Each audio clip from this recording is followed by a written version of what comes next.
¿Qué onda con la violencia generalizada que enfrenta el país en este momento? Ojo, lo que estamos viendo, lamentablemente, en los últimos días es tremendo. La violencia ha escalado en diferentes puntos del Perú, en Lima, en Arequipa, en Apurímac, en Ica, pero también en el resto del país. Ojo, lo que estamos viendo es el incendio de instituciones públicas y privadas. Han incendiado el Ministerio Público, el Poder Judicial, la SUNAT, han incendiado 12 comisarías hasta el momento, han tomado aeropuertos o han intentado tomarlos, como ha ocurrido en Arequipa, en Cusco, en Andahuaylas. Tenemos más de 119 policías heridos. La cantidad de ciudadanos, de peruanos heridos todavía no lo podemos calcular, todavía no se calculan, pero hay decenas de ellos en hospitales. Hay ya, según la cuenta que tenemos en RPP, 6 personas que han fallecido hasta el momento. De esas 6 personas, 3 son menores de edad. Y nos preguntamos, ¿cómo hemos llegado a ese punto de tanta violencia? ¿Cómo hemos llegado a un punto donde lamentablemente peruanos no pueden dialogar con peruanos? Y muchos dirán, ahí está, es la derecha golpista que sacó al presidente Pedro Castillo. A ver, un momentito, porque valgan verdades. Aquí hay varias agendas que se están moviendo y es importante entender qué ocurrió desde el día que, y no olvidar esto, desde el día que Pedro Castillo decidió patear el tablero democrático, decidió anunciar un cierre del Congreso, que iba a intervenir instituciones públicas, que iban a intervenir instituciones básicas, centrales para la democracia peruana, como el Ministerio Público, el Poder Judicial, el Tribunal Constitucional, la Junta Nacional de Justicia. Es decir, ¿qué pasó desde el día que Pedro Castillo intentó convertirse en un dictador? Porque eso es lo que hacen los dictadores, concentran el poder para ellos mismos, al punto que él termina su mensaje a la nación y lo primero que hace es llamar al comandante general de la policía, el general Raúl Alfaro, y le pide que detenga a la fiscal de la nación. Claramente la actitud de Pedro Castillo era delincuencial. La actitud de Pedro Castillo lo ha llevado en este momento justamente a estar detenido y a enfrentar a la justicia. Y ya el día de hoy, ojo, el juez supremo César San Martín le ha dicho claramente que la detención preliminar que le dieron está bien dada. Vamos a ver qué ocurre. Pedro Castillo va a tener que enfrentar sus procesos, no solo por este intento de socavar a las instituciones, de capturar el poder para él mismo, sino por las 51 carpetas fiscales que tiene por ser la cabeza de varias organizaciones criminales. Él tendrá que enfrentar eso, pero es importante no olvidar todos esos antecedentes para tratar de entender qué ocurrió a partir de ese día. ¿Por qué la decisión de detenerlo? ¿Por qué la decisión del Congreso de la República de vacarlo con 101 votos está generando todo esto? ¿Por qué la sucesión constitucional de Dina Boluarte como presidenta de la República está generando este nivel de violencia? A ver, hay varios puntos y es importante en este momento no generalizar o no terruquear, que es lo que se viene señalando también en las últimas horas. Es verdad, hay insatisfacción, no es novedad para nadie. Antes de la vacancia de Pedro Castillo era clarísimo, según la mayoría de encuestas, podemos recordar una, la del IEP, en noviembre de este año, que señalaba que el 87% de los peruanos claramente estaba a favor de que todos se vayan, que se vaya Pedro Castillo, que se vaya Dina Boluarte y que se vaya también el Congreso de la República si Castillo era vacado. Y claramente el hecho de la sucesión de Dina Boluarte, que el Congreso se quede, que Dina Boluarte se quede, puede estar generando mucha insatisfacción y mucho fastidio en parte de la población que votó por Castillo, que siente que su voto no está siendo respetado. Pero por eso es importante entender cómo llegamos a esto. Y la pregunta ¿es culpa de Dina Boluarte lo que ha ocurrido? ¿O es culpa del Congreso de la República el haber vacado a Castillo? Y uno diría, bueno, retrocedamos un poco y recordemos lo que hizo Castillo. Recordemos que él decidió ponerse fuera de la ley, que él decidió convertirse en un dictador. No lo logró, felizmente. Pero entonces, todo a este nivel de violencia al que estamos llegando en este momento, es producto justamente de una sucesión constitucional, de una clase política que no sabe leer. Hay muchas agendas en todo esto y eso es clarísimo, porque sí, la gente que sale a protestar y sale a manifestarse y sale a quejarse en el hecho de que esté Dina Boluarte o estén los congresistas que no lo representan, tienen todo el derecho de hacerlo.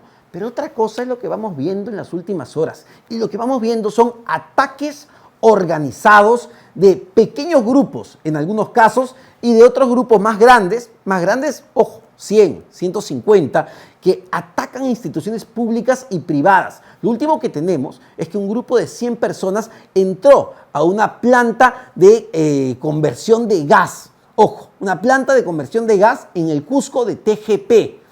Ojo con eso, porque ya la empresa ha anunciado en un comunicado que podrían limitar o detener el suministro de gas licuado. Entonces, tenemos una serie de problemas en este momento sumamente álgidos que nos llevan a ver quiénes están detrás de estos actos de violencia, porque hay que diferenciarlo, porque tenemos que diferenciarlo. No toda la protesta es igual, no todos los grupos que se están movilizando en este momento son los mismos.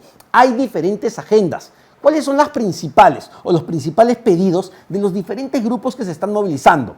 A ver, es verdad, el principal pedido y la principal exigencia que se escucha es el adelanto de elecciones. Es decir, lo que comentábamos hace un momento, el fastidio de que hayan sacado a Pedro Castillo, de que Pedro Castillo esté detenido, de que Pedro Castillo haya sido vacado por las razones valideras que se han dado y las razones además legales que hay detrás de esa decisión. Pero el fastidio está, porque la gente y la población en su mayoría quieren que se vayan todos. Pero hay otros pedidos en esa agenda que también hay que analizar sobre todo si son viables y si realmente estos grupos que promueven esa otra agenda realmente quieren la paz y quieren el diálogo o solamente quieren que el Perú se incendie. Y dentro de esa agenda no solo está el adelanto de elecciones, también está la Asamblea Constituyente, la famosa Asamblea Constituyente. ¿Esto es viable? ¿Es viable que se instale en el Perú una asamblea constituyente? Que era justamente lo que Pedro Castillo quería hacer al convertirse en un dictador. Quería cerrar el Congreso, cerrar todas las otras instituciones, instalar un gobierno de excepción y llamar a una asamblea constituyente para un cambio de constitución. Bueno, la asamblea constituyente no es viable por la fuerza. Si se quiere ir a una asamblea constituyente, la propia Constitución del 93 tiene los mecanismos legales para una reforma, para un cambio de sí misma.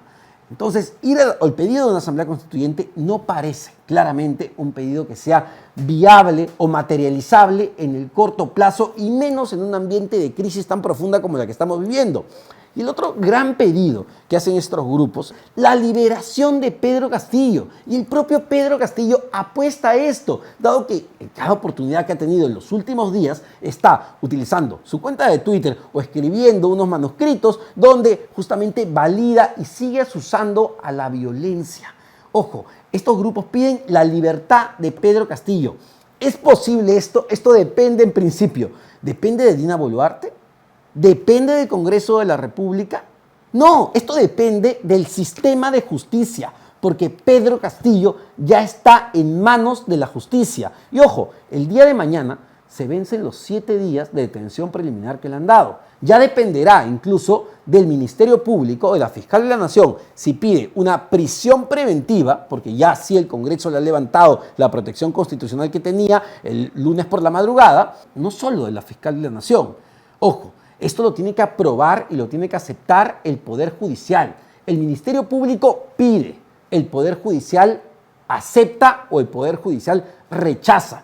¿A qué voy con esto? Pedro Castillo ya está en manos de la justicia. Pedro Castillo tiene que responderle a la justicia. Entonces, este pedido de la libertad de Pedro Castillo no depende de la clase política en este momento. Lo que sí depende de la clase política en este momento es efectivamente el adelanto de elecciones, que parece ser la exigencia o el pedido más razonable o más entendible dentro de toda esta crisis política que estamos viviendo. Y ya, en una lectura rápida de la realidad, la presidenta Dina Boluarte decidió dar un mensaje donde efectivamente anunció que presentará un proyecto de ley para adelantar las elecciones para abril del 2024. Y claro, hay grupos que dicen, no, ya, adelanto de elecciones de una vez, como sea, ya, ahora, en abril, en marzo de este año. Bueno, eso no es posible. Según el marco legal, según nuestra Constitución, esto no es posible. Hay varios caminos. El camino que plantea Dina Boluarte, la presidenta, parece ser el más razonable dentro de todo, porque nos da un plazo de más de un año, no solo para listar todo antes de un proceso electoral, que la propia ley y que la propia Constitución establece que no se puede convocar a elecciones, digamos, con un plazo menor de anticipo de 9 meses, 270 días. Porque hay que cumplir una serie de plazos, hay que cumplir una serie de condiciones. No se puede llamar elecciones de un día para otro y esperar que estas salgan bien.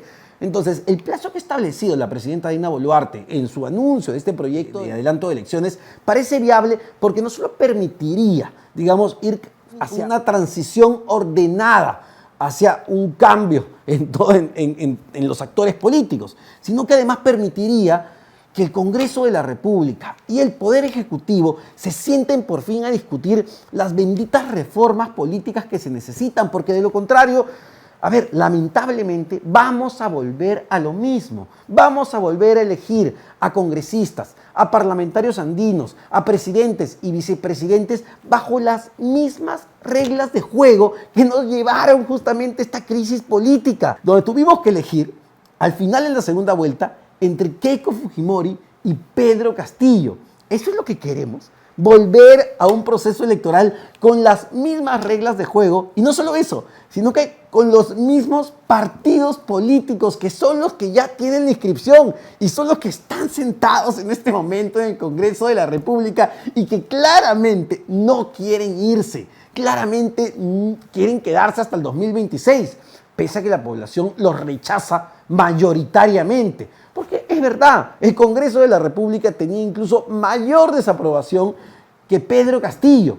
Entonces sí, se entiende el enojo y se entiende el fastidio, pero no se justifica el nivel de violencia. Pero bueno, esa es la propuesta de la presidenta Dina Boluarte.